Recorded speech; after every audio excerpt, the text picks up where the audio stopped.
inconscientes políticamente, como historiadores. Es que es uno de los temas de historia inmediata preferidos por la gente que investiga sobre temas actuales en historia de debate es la historia de la democracia. Toda la transición al régimen de partido de Estado aquí, a la democracia, es un tema precioso para una investigación de historia inmediata que también se puede llamar historia actual o de historia del presente. Y eso hay que hacerlo de determinados valores. Es que no se puede hacer la historia de unos valores. Toda ciencia social tiene que estar vinculada a unos valores mínimos. Y el valor mínimo aquí, esto es tan importante como es el valor de la democracia para todos. Porque eso sí, eso ya lo decía antes, eso no lo esperó nunca Francis Fukuyama. Y es que ahora la democracia está sirviendo para que los de abajo puedan gobernar o puedan intentar apoyar a políticos que gobiernen para las mayorías. Después puede funcionar más o menos. Por eso, como dicen en Bolivia, mantengamos el movimiento social para que don Evo Morales cumpla el programa. De momento todavía lo está cumpliendo. Y no creáis que hay que ir a Bolivia, es que eso ha pasado en España ya. En España, entre el 11 y el 14 de marzo, hubo una reacción espontánea, sobre todo de gente que se había abstenido de votar al Partido Socialista u otras opciones de izquierda hacía muchos años ya, y que han votado a José Luis Rodríguez Zapatero para que no volviera a ganar las elecciones el Partido Popular, porque nos había metido en la guerra de Irak y porque nos había metido en el atentado del 11M, etcétera. ¿Y sabéis qué le dijeron a Zapatero cuando se presentó a celebrar? Porque él tampoco pensaba ganar, sobre todo por tanta diferencia. La gente en la calle le dijo: no nos falles, no nos falles.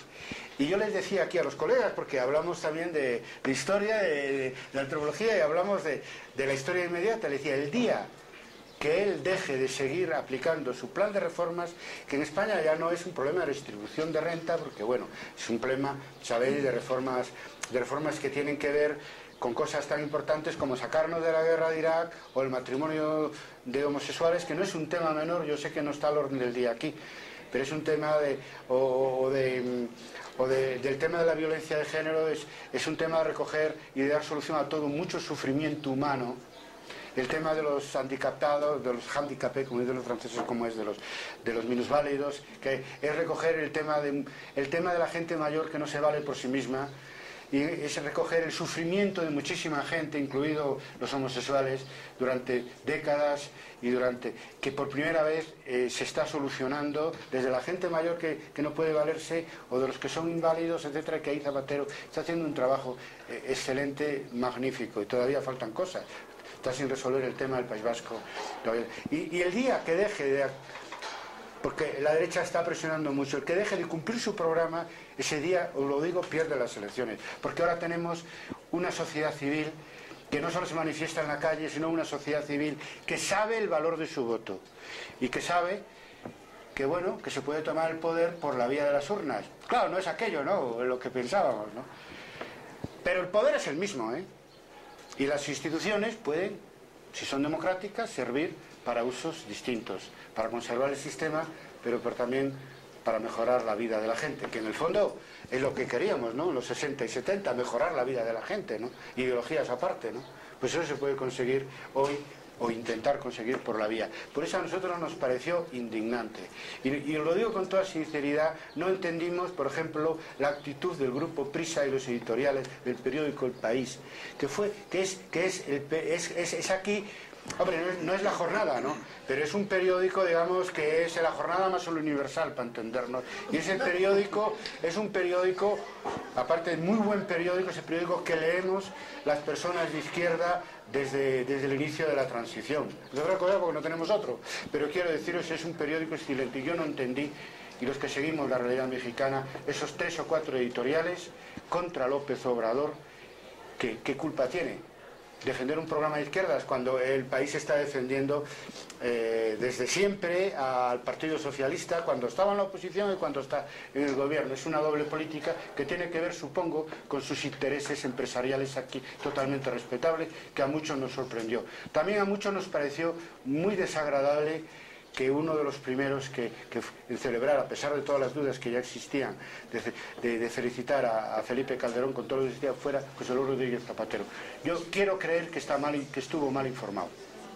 que alguien desde aquí le informó mal y que no sabía lo que estaba pasando aquí. Y México queda en general lejos para la política española, y mi caso es muy excepcional porque esta es la sexta vez que estoy aquí y porque los miembros de nuestra red no me dejan en fin, respirar en ese sentido de que estamos siguiendo la realidad de las cosas diarias que están pasando aquí. Y esas cosas nos incomodan. Yo entiendo que un gobierno, pues bueno, ahora ya Felipe Calderón tomó posesión y es el presidente de México, y cualquier gobierno, pues claro, tiene que tratar con el presidente actual, incluidos los gobernadores del PRD. Eso yo lo entiendo, pero yo creo que en general el gobierno de España tiene que ser muy cuidadoso, sobre todo cuando en un país no está claro que funcione una democracia como las que disfrutamos en Europa, y muy particularmente en España. Tiene que ser muy cuidadoso, incluso con los gestos que realiza. No digo que no tenga que tener relaciones con México y con el gobierno actual, porque eso perjudicaría a todos los mexicanos y a España y a su política exterior, pero tiene que ser muy cuidadoso. Y ahí lo que critico son aquellos que desde los servicios exteriores del gobierno de España han tenido mal informados, o porque no se han dado al gobierno de España, o no se han dado cuenta de que en España gobierna José Luis Rodríguez Zapatero.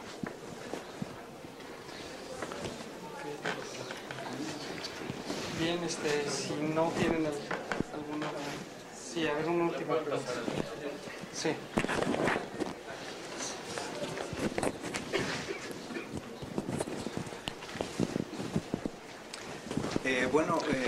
Hace mucho que me desconecté un poco de Historia del Debate y me gustaría preguntarle si todos estos debates que se dan se quedan en ese nivel, en el nivel del debate. O sea, ¿hasta qué punto todo lo que surge en el debate, en esos debates sobre la teoría de la historia, se transmina a la práctica? O sea, finalmente muchos estudiantes dependemos de las instituciones, y me parece muy interesante que en Historia de Debate se propongan una serie de temáticas de índole social, etcétera, cultural. Sin embargo, estamos amarrados a la burocracia, ¿no? a las estructuras burocráticas que, en cierta forma, ¿cómo decirlo?, coarta, ¿no?, la libertad de poder investigar o incidir en una serie de investigaciones que van de acuerdo a lo que se propone en Historia de Debate. Mi pregunta va en el sentido también, en esta alusión que hace, por ejemplo, el zapatismo, de la postura o de la clase intelectual, de que siempre, mucho en el caso del debate, siempre asume una posición muy comodina, en el sentido de que siempre su posición es dar una opinión y ya. O sea, simplemente dejarlo en una cuestión, pues, de palabra o de una mera opinión como especialista. Sí. Bueno, perdonad que me ponga de pie, porque es que no puedo darle la espalda a él, ¿no?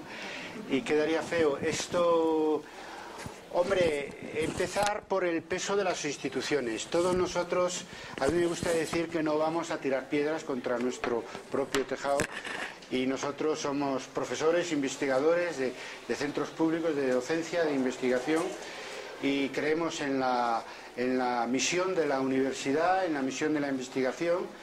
Y además casi todos, sea de capital privado o sea de capital público, casi todos trabajamos en centros públicos de la investigación y de docencia, y defendemos la universidad y su futuro. Por lo tanto, en ese sentido no vamos a tirar piedras contra nuestro propio tejado, pero somos muy conscientes de que la universidad es jerárquica y está compartimentada. Entonces, desde el principio tuvimos claro de que había que crear un movimiento transversal y que no necesitáramos de permisos para debatir, para ponernos de acuerdo, y entonces de una manera utilizamos las instituciones, pero al mismo tiempo la libertad que nos da, pues, el ser docentes e investigadores, que disfrutamos de la libertad académica, de la libertad de expresión, y donde además estamos creando un movimiento de excelencia académica. Yo quiero decir que en mi universidad ya las redes temáticas son motivos para complementos retributivos de excelencia académica. Pero no es eso lo que nos preocupa. Nos preocupa que con nuestro movimiento transversal ayudemos a cambiar las instituciones y la universidad. Lo tengo esto muy claro porque nos hicieron la pregunta también en la presentación de Historia de Debate en Toluca, ¿no? ¿Qué pasa? Pues ¿qué pasa? Que nosotros tenemos que ser también la parte crítica y autocrítica de la institución universitaria. Yo no voy a hacer aquí